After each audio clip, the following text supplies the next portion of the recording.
I am Maxim Jago.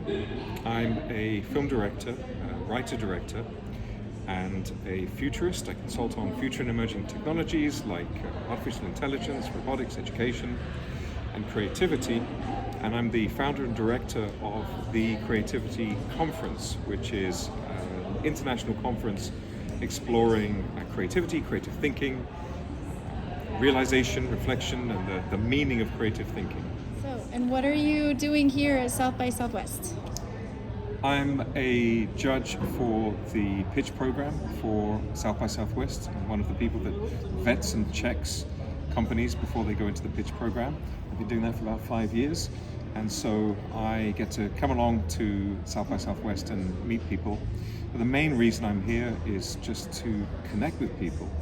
And although I love the events, I love participating in the experiential aspect of South by Southwest, for me, the gold of being here is the chance encounters. It's just astonishing when you come to an event like this, how often you'll turn to the person standing next to you and it'll turn out to be exactly who you came here to meet. So I love that at all kinds of in-person events. South by Southwest is fantastic, Sundance, and of course the Cannes Film Festival. Awesome. So you are a man with many talents and you wear many hats. I mean, can you walk us through like some of what you're doing? Goodness. At the moment, I'm finishing post-production on my first fiction feature film as a director, and of course planning the next feature film project, which is bigger and a really exciting project. The film I'm just finishing is called It's Haunted. It's a supernatural thriller. I'm also the author of the official book on Adobe Premiere Pro, or Adobe Premiere as it's called now, and we're working on the next version of that. We're always working on the next version all throughout the year, and I'm planning the 12th, 13th and 14th creativity conferences. We're hosting in New York on the 18th of June, London on the 24th of June, and a big 3-day event in Reykjavik in Iceland on the 18th to the 20th of August. I've also just published a book on teaching. I'm about to publish a practical philosophy book, and we're hard at work now making preparations for the Cannes Pajama Party. The Cannes PJ Party is one of the most famous events at the festival, and it's going to be spectacular this year. Well, yeah, I want to hear more about that, but also you're a writer and you're like a tech pro. I mean, can you talk a little bit about that and how you got into that? Yeah, so I paid my way through film school doing tech support work for Microsoft, and that led to me beginning a dual career. So fast forward, I've directed loads and loads of short films, and I have a slate of feature films now as a director. I'm a writer-director, usually directing my own screenplays. But alongside that, I increasingly expanded my work with technology. I've recorded over 2,000 tutorials on post-production, a lot of the official tutorials for Adobe Premiere Pro, for example, the official book on Audition. But I started expanding my interest in technology into broader and broader fields. So now I've been a keynote for 25 years, over 25 years, speaking at events around the world on a range of subjects. Lately, of course, I've been speaking a lot about artificial intelligence and our relationship with all, let's call it autonomous technologies. So sometimes I'm speaking about the relationship between human beings and technology in terms of creating things, but also I speak about education, autonomous robotics, the future of work, and as a futurist, I'm part of the leadership team for an organization called the Embassy of the Future. And the Embassy of the Future is a sort of a collective of futurists, like a think tank, looking at guiding humanity to a benign future. And essentially, I think I would say our ethos is simply, what if it worked out? What if we did not develop technologies in an emergency? What if our built environments were designed around a harmonious relationship with our human nature and with the wider world of nature? What would happen if we actually did things right? What if the artificial intelligence systems we developed supported human endeavor? What if the education systems that emerged from it enabled particularly people in developing nations to have easy access to education? I'm building 2 technology companies right now. One is intended to give free internet access to 1 billion people, and also a filmmaker website. That's about all I can say about those. They're top secret, but they're pretty wonderful projects. My interest is in enabling people to self-realize, and so that goal manifests across multiple disciplines, multiple industries. For me, it's part of the joy of filmmaking and of being a storyteller, and in terms of the way I support new organizations, actually some really big organizations, some smaller ones, I'm really interested in the universality of the human condition, and the fact that it doesn't really matter if you watch a movie that was made in Zimbabwe or Tokyo or Austin, Texas. A smile is a smile, a shrug is a shrug. Everybody loves to be loved, everybody's afraid of fear. And so let's look at the ways in which we can support one another and work together to produce a harmonious world. Not necessarily one without challenges, but one where we're making choices governed by love rather than choices governed by fear.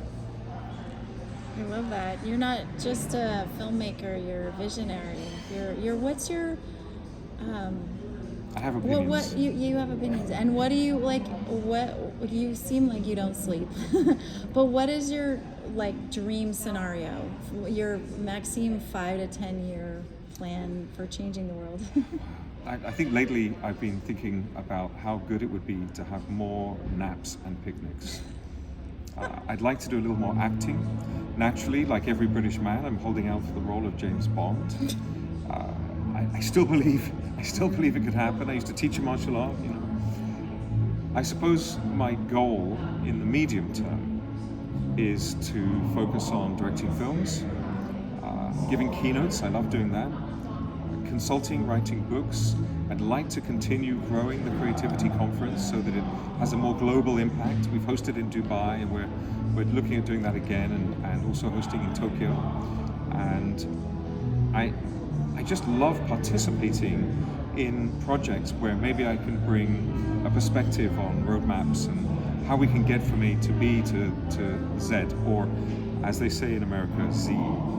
So I think in 5 to 10 years, I'd like to be in a position where I'm financially supporting projects and I'm enabling people to create, whether that's a new technology or an innovation or a way to tell stories that conveys wisdom and understanding so that people can live their lives better. At the Creativity Conference, I have a very unusual brief for our speakers. I ask my speakers never to speak about technology, techniques, workflows, business skills, branding, business development, legal issues, social issues, marketing, or anything on a numbered list of steps. None of those things at the Creativity Conference. Instead, I ask them to speak about their joy and what it is that inspires them so profoundly that they have no choice but to create something truly original. And I ask them to explain how they produce this magic in practical, actionable, specific terms. I want to know that we can have a wisdom exchange so that people listening to you become greater than they were before they heard you.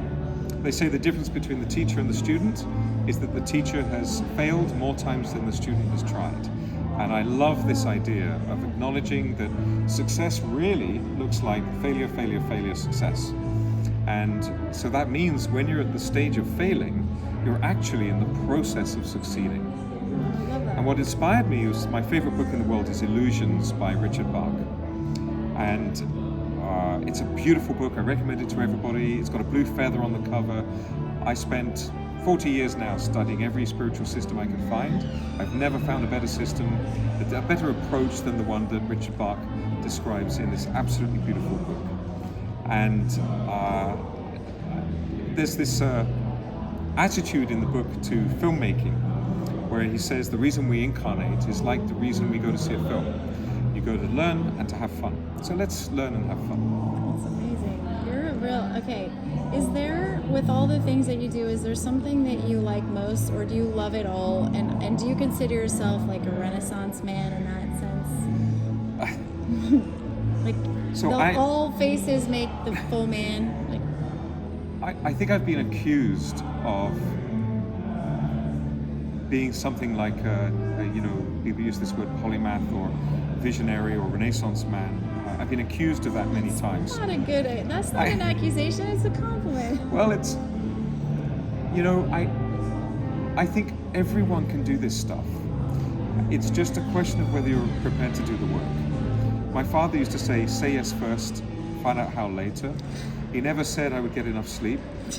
He became a famous DJ in London. This is a true story. My father became a DJ in London because a friend said, do you know how to DJ? This was in the 60s. And he said, yeah, of course I do. And then he came home and asked my mother, what's a DJ? He'd never heard of it. And so they found out, they went to the local market, they got him a cowboy hat, this is in Britain, in London, got him a cowboy hat, got him a big beaded necklace and a flowery shirt. And he bought the top 10 singles, vinyl. He went to the thing, he played the top 10, everybody thought it was fantastic. And then for 3 months there were posters around East London saying, one night only, and he was going to perform. I've had some wild experiences by saying yes, but it's important to acknowledge who you truly are, what you can do. Don't fake it. The real people in any given industry instantly know if you're faking it. They usually won't tell you out of politeness, but they will immediately just write you off. They know you're faking it, always. If they let you in, it's because they're trying to be helpful. But if you're honest from the start and you say, this is what I am, this is what I think I can do, this is what I think I need to learn, you will be amazed by how much people will really bend over backwards to help you. They want you to succeed. It's our nature to want to help people. So based on that, I've said yes to a lot of things, and I've done a lot of things. I've traveled a lot, I've lived in different countries. I think if you have a passion for learning, you inevitably develop a passion for teaching. And I'm just prepared to do the work, you know? I think a polymath is just somebody who was ready to do the work more than once. And you learn and you grow the whole time. I have a passion for understanding how the universe works. I began a meditation practice when I was 11 and set out to understand how the universe works. So far, I've learned I don't understand it, but here's my philosophy. Ultimately, it's impossible to know what is intrinsically meaningful. Maybe nothing is. Perhaps the goal in life is to successfully be authentic. The question is, be authentic as what? So the first thing you have to do is learn who and what you are. And then every day, strive to be that. And my best advice, for what it's worth, is every now and then, just breathe in, breathe out, and ask yourself, is this me? So we were going to speak about the pajama party. Well, here, I love. You've got me in a trance right now. I just I love it. You're so passionate about that. Okay, I'm gonna do a quick question on each thing. So, okay. Tell us, where can people read your books? Where can people read my books? Amazon. So the Premiere Pro book, the Audition book, those are on Amazon. There's a book I wrote for IEEE USA on futurism. That's on Amazon. And my teaching book is called the ESP Teaching System. It's a teaching masterclass focusing on empathy skills, storytelling, and patterns. It's available on Kindle. It's available in paperback in all Amazon territories. And here's a hot tip for people that are writing books. If you self-publish on Amazon, it's clear that it's self-published. You can form a publisher for about $150, about £100, register a publisher with Nielsen Book Data, fill in a couple of forms, and you'll get your own ISBN numbers, and then you're not a self-published author, you are a published author. It's much better. I'm going to use your eyes, be like, yeah, I'll have the Maxim publish my book. I now run, the Creativity Conference is a company, and I now run Creativity Conference books, and we're a publisher. It's just an imprint. It's just a form that you fill in. The next book is the most important. I spent 20 years capturing notes on spiritual paradigms, and I took notes about everything that I found helpful, and I combined all of those into a practical philosophy book called How to Be. And How to Be is 183, I think it is, ideas on how to live well, what to do about being here. What does it mean to be alive? What do we do about it? And so the book begins with, how do you know you exist? How do you know what you are? How do you know who you are? And then it works through how you relate to other individuals, other groups, your place in society, It builds up to a chapter on love, one on fear, one on pain, one on change. All of these chapters, one on creativity. It all builds up to identifying a life purpose that you can attach to that feels like true self-expression for whatever we mean by your soul, whatever that word means. And a lot of philosophical language, a lot of spiritual language, it's important to remember those words are just placeholders. We don't have meanings for those things. Words are codified, shared meaning because it's based on shared experience. But when we're talking about spirituality or identity or existential relationships with the universe, we don't have shared experience. It's all subjective.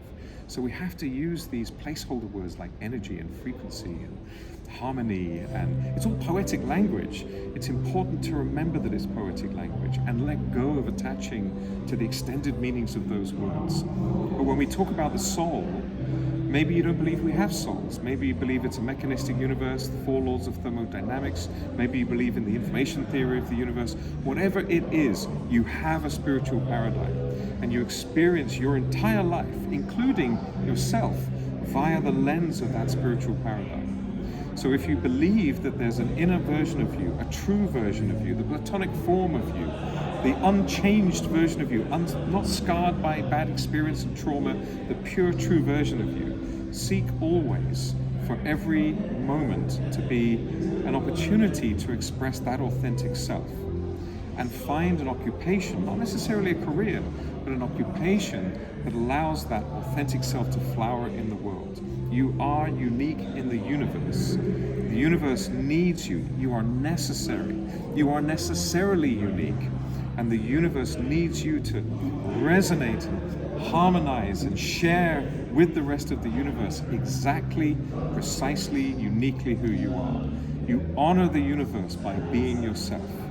And one of the ways we get betrayed by our education system, by our media, is we're always told to be individuals as long as we're like all the other individuals. It's good to socialize, it's good to connect, it's good to be part of something. It's necessary for our survival. We're social primates. But in terms of the language you use, the stories you tell, the things that you create, allow those things to be a true expression of you. That is the most powerful, charismatic, attractive, magnetic version of you that you could possibly be. Every other role is already taken. You might as well be yourself. I love that. Dude, like, you have such a gift for communicating, and so that leads me to your creativity conferences. I mean, you're a natural. You can just speak to people publicly for hours. But how can people see your conferences? How did you get into that? Just tell us a little bit about that. Well, the truth is, I am blessed with just extraordinary friends all over the world. It's such an honor to have the friends that I have. And I'm British, you know, when you meet famous people, it's illegal in Britain to be impressed by famous people. So I'm blessed with extraordinary friends. And I wanted an excuse to get them all in the room together so that we could see what happens. This alchemical transformation, this synthesis. And so I came up with the idea of the Creativity Conference as, honestly, it was an excuse. It was a way to justify people coming together in one place. And the part of the inspiration, I was going to say, you know, Richard Bach wrote Illusions, and before that he wrote Jonathan Livingston Seagull, which is a very famous popular book. And he said in an interview that he really hated writing Jonathan Livingston Seagull, that it was so much work, it was like bleeding onto the page, and he swore he would never write another word. He was done with writing. He's a pilot, he's not going to write books anymore. And he described that he would be lying in his bed at night, and the idea for the second book, Illusions, my favorite book in the world, would tear open his bedroom door, pull the roof off of his bedroom, tear the walls down, grab him in his bed and throw him to the floor and demand to be written. And so he wrote Illusions, which has changed the lives of millions, literally tens of millions of people. And so what is that, right? What is that makes you be a causal agent? In metaphysics, we talk about causality, and we talk about the possibility of being an uncaused cause. What is that? A true originator, a true original starting point for change in the universe. So I put together the Creativity Conference, and we've hosted 11. We're hosting 3 more this year at least. And the big one is in Iceland. It's 3 days. We've got some phenomenal speakers. We have the father of digital art coming. It's just going to be a gathering of minds, a meeting of minds. There's presentations by all of the speakers, but the real magic of the experience is going to be that you step away from your day-to-day world and you come to the magical landscape of Iceland. The entire country is a volcano. There's something mystical about the landscape, and you'll be there with all of these like-minded creatives exploring what it means to be alive, right? Creativity is life. We live in a world where being is doing, and so here you can connect with people that want to grow and change and hopefully collaborate. Maybe you'll meet the next people that you create something with. And it's www.creativityconference.is. All the information is there. You said about the illusions writer reminds me of Viktor Frankl, Man's Search for Meaning. Made him survive the concentration camps to write that book. Yeah. Amazing. Okay, so you host the most famous, most talked about party at Cannes called the PJ Party. Can you tell us about that? Yes. My friend Dave DeBoard and I, he's another filmmaker, writer, director, producer. He and I were thinking one day about the amount of exclusivity at the Cannes Film Festival. And we came up with this idea to run the best party in Cannes and to make it one where we don't care who comes. So we created the Cannes Pajama Party. And the rule is we don't care who you are, everybody's welcome, but you can only come in if you're wearing pajamas or a onesie. And no sexy stuff, it's a very family-friendly event. We never run out of champagne, that's the rule. We have a red carpet that goes up the hill. Getty Images always does the photography, and everyone gets their Getty Images photographed with the watermark. It feels really fancy and cool. In your pajamas, in front of the step and repeat. It's all hot snacks, cocktails in a beautiful Art Nouveau villa. Vogue magazine said it was the best party in Cannes. And this year we have a presence in Variety during the festival, in the Cannes Daily. We're going to be there announcing the party and celebrating our sponsors and partners, and it's all free to attend. Everybody posts their photo in their PJs and Instagram, and all of the supermarkets in Cannes sell out of pajamas. And the only way you can get a ticket is to enter the lottery. Sponsors get some tickets, but we only give them a handful. Most of the tickets go into the lottery. The website is www.thepj.party. And we don't care who you are. If you're a human being, you have a story to tell, and you're welcome. We'd love to hear your story. And I run the lottery myself. It truly is random. Dave and I give out 10 or 15 tickets each, and that's to very close friends and family that might beat us up if we don't give them a ticket. And we run the lottery 2 days before the party. We actually don't know who's coming until 2 days before, and most of the people coming, we don't know them anyway, because all we've got is your name. We don't do all these questionnaires or anything like that. If you've got a ticket, you're welcome. And every year we have a film theme. Last year we had Austin Powers, which was phenomenal. It was ridiculous. The year before that we had Meet Me in Las Vegas. The year before that it was The Man with the Golden Gun. We always have a film theme name. So this year we're doing The Greatest Showman, but the party's called The Greatest Pajamas. And the setting is beautiful. We dress it in the style of the film. It's almost like immersive theater. You get to feel like you're participating. And it's free. We always support a charity. We pick a different charity every year, and we invite the charity. They can sell raffle tickets. We don't touch money. They can sell raffle tickets and so on. And it's a real presence. But what's special about it is that because you're in your pajamas, your armor's off, and you're making genuine human connections. And going to film festivals can be a little bit lonely.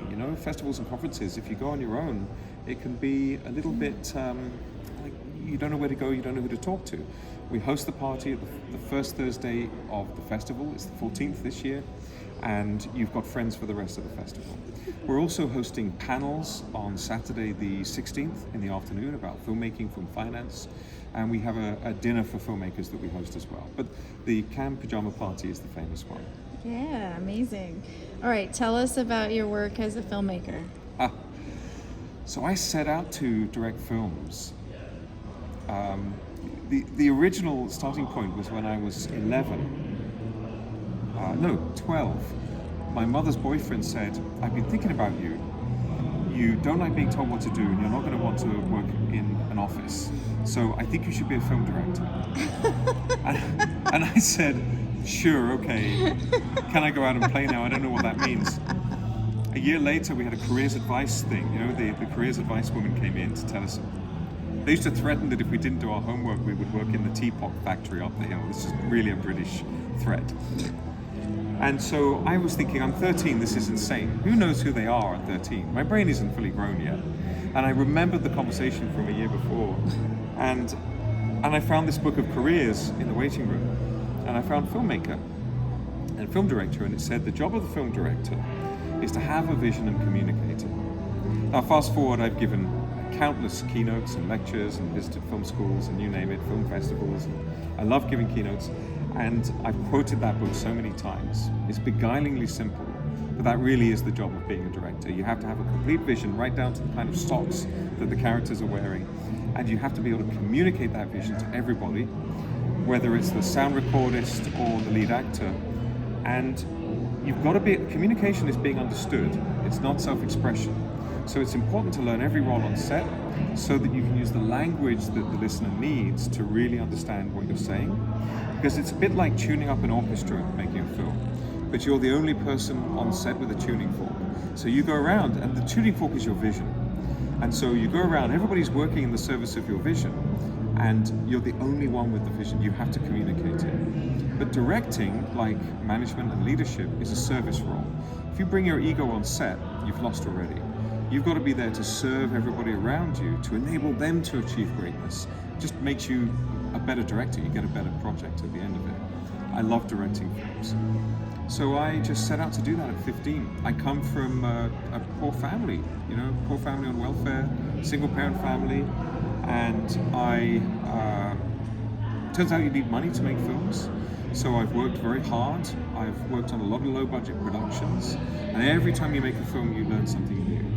But what's powerful for me about film as a medium is that the part of you that has experiences does not differentiate very well between something that you experience, witness, dream, or imagine, or remember. So if you watch somebody having an experience in a film, and this is even more impactful in VR when you're having, bless you. This is even more impactful when you are working on an immersive project. My next project's immersive too, because you're literally having an experience, but when you witness an experience, you experience it directly. And so film, for me, is a powerful medium, because you're using reality itself as the medium to convey understanding. And so I like to make films that are high concept, what I would call a date movie. If you're going on a date, everyone's going to be engaged by the narrative, but embedded in it, there are messages that emerge from the experience of watching the film. So the next film, for example, is about permission and perception. It's about whether you could be considered to have permitted something that you did not perceive. And that idea, the ideas around that emerge from the narrative. So I just love it. I just absolutely adore it. I love working with other filmmakers, and I plan to make films till I die. Amazing. Last question.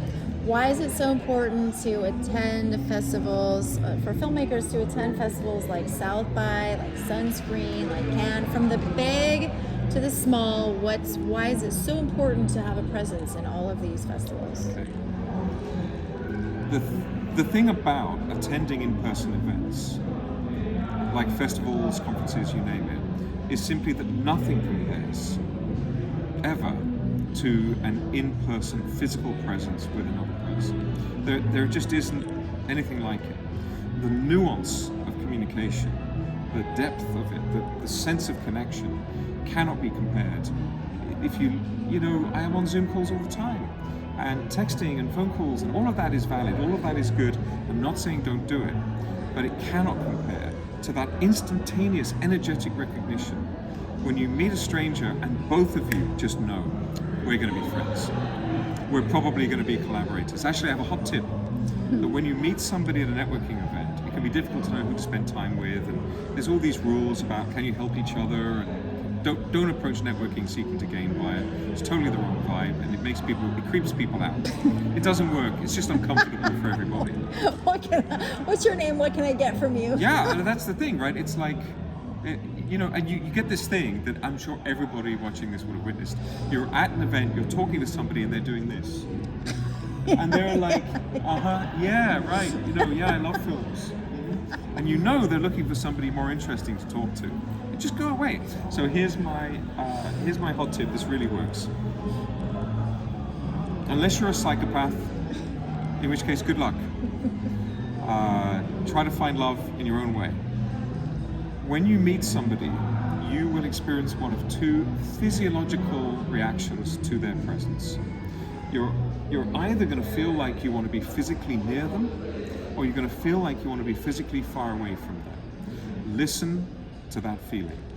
It doesn't matter how impressive they are or how unimpressive they are. It doesn't matter how expensive their clothes are or their watch, and it certainly doesn't matter how impressive their words are. In my experience, people that say impressive things, that does not correlate to anything coming out of the meeting. If you meet somebody wearing dowdy clothes and they don't really say they're working on much stuff, they could be a billionaire. So just start with how you feel about being near them. And if you feel like you want to be near them, let the conversation flow. Maybe they'll be a future friend. Maybe they'll be a collaborator. In my experience, it's very commonly the case that I feel like I want to be far away from somebody, but they're saying exactly the right things. They're saying, you know, I'm going to get you money, I'm going to introduce you to famous people, I'm going to give you experience, I'm going to connect up your project and package everything for you, all the stuff you came to the event for. What you'll find is that very often those people will capture all of your time, you won't get to talk to anybody else. So this is gold. This is how to get out of a conversation at a networking event. You say to them, hey, listen, this has been so great to meet you. I'm really excited about where the future is for us. We've already exchanged are you going to exchange contact details? We're already exchanged our contact details. I'm looking forward to following up, but I don't want to monopolize your time at this event. I know that you're going to want to speak to other people, and so I'm going to leave you now and let you meet with other people. I'm going to mingle and look around, and I'm excited to follow up after the event. Very often they'll say, no, it's totally fine. And you can just say, you're being gracious, thank you, I'm going to walk around and I look forward to following up later. But the thing about being at these events is, for me personally, and I feel awful saying this because I give keynotes all the time and presentations and panels and interviews and so on. I'm not usually at events for the panels, the keynotes, the screenings. I'm really at events for the chance encounters. There'll be somebody that's a friend of somebody, you'll be in line to get a coffee or whatever, you'll be walking out of a venue.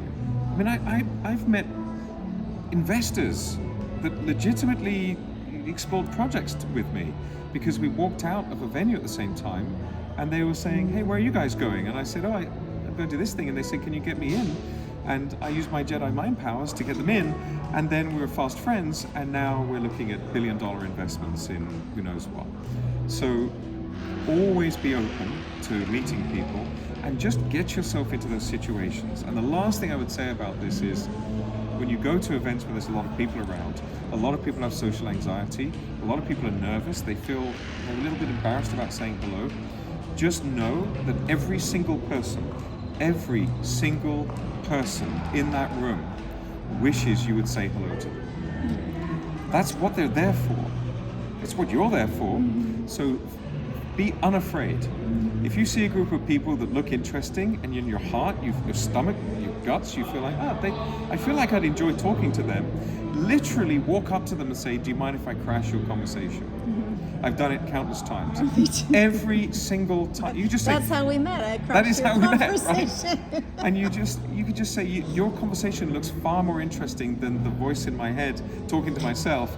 Or, you seem interesting, can I talk to you? Every single time. They will say, yeah, absolutely. And now you've got a new group of friends. life, life is complicated, and perhaps by design. You're not going to take control of life. I heard somebody say this recently: life was never meant to be controlled, it's a wave that you're meant to ride. Seek to be authentic, be honest and transparent with people. Know that if you love something, 1 million, maybe 1 billion people will love it. Maybe 8 billion people will love it. Don't be afraid to share your passion. And if you don't like something, that's okay too. Just be yourself, you will find your tribe. Britain was prehistorically a tribal nation. And the thing that's special about tribes is that you can be born into a tribe, but you can also join one. And tribes can be identified by anything from your interest in knitting, to your passion to film, or just the fact that you feel like family. There is only one human race. We're all related, we're all family. And thankfully, most people like watching movies. Doesn't matter where you're from, everybody has the same passions, they just express in different ways. It's amazing. Love is a better guide. That's it. I love that.